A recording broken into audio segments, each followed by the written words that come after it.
Good morning mga master. So mapapansin niyo siguro diyan na nagpalit na ako ng aking lure. So yung ginamit ko diyan ay 8.1 grams blue ang likod at saka white ang dibdib ng ating lure, no. So yan, unang itcha natin, rumpi agad ang kumagat. So yan. So good size na rin yung rumpi na yan. Pwede na ring sabawan. Yan. So, yung ginamit ko pala na lure na yan ay talagang maano sa rompe. Matakaw sa rompe yan kasi yan ang paborito nilang lure. Yung blue at saka blue yung likod at puti ang dibdib. So yan. Yan mga master, unang catch natin ng rumpi or barakuda. Yan, at talagang ang tatalas ng mga ngipin, kitang-kita ang talas ng mga ngipin, oh. Ayan, oh. Oh. So yan, muntik pa nga maputol yung nilagay ko na nylon, sumabit sa ngipin. Halos kalahati ang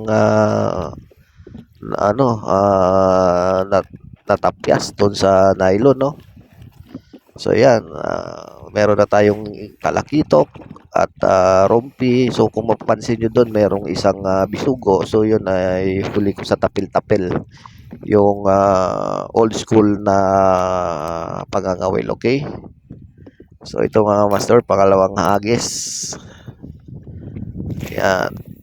So dito naman, medyo malaki-laki rin na rumpi yung kumagat doon sa ating lure.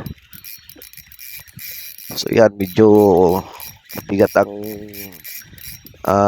pag-retrieve ko dyan sa rumpi na yan, no. Ayan, no, talagang medyo mabigat siyang hilahin. Talagang lumalaban yung ating rumpi na nahuli. So yan mga master, naiakyat ko na siya sa ating kayak. Siya nga pala, no, ang hirap pala mag-fishing pag kayak ang gamit. Napakasakit sa likod. Yan. So ito mga master, mapapansin nyo, sinigurado ko na hindi siya makakawala. Ginawa ko dyan, pinokpok ko sa ulo para talagang hindi na siya makakalundag sa tubig dahil maliit lang at mababa lang yung ating gamit na kayak. Ayan. Talagang gigil na gigil ako dyan, eh. Oh. Yan mga master, medyo malaki-laki yan. 2-0 na yung ating rumpi or barakuda. Yan. So ito mga master, pangatlong hagis ko. So yan mga master, hindi naman talagang real time na tatlong ano yan. May mga pagitan yan. Kaso lang syempre, nidit ko na masyadong mahaba kasi yung ating video, kaya kinuha ko na lang yung mga highlights ng ating video. Yan yung mga highlights, yung mga huli natin.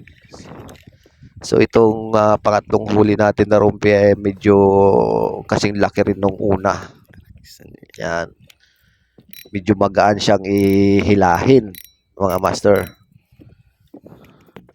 So kagandahan lang sa ganitong klase ng fishing, yung casting.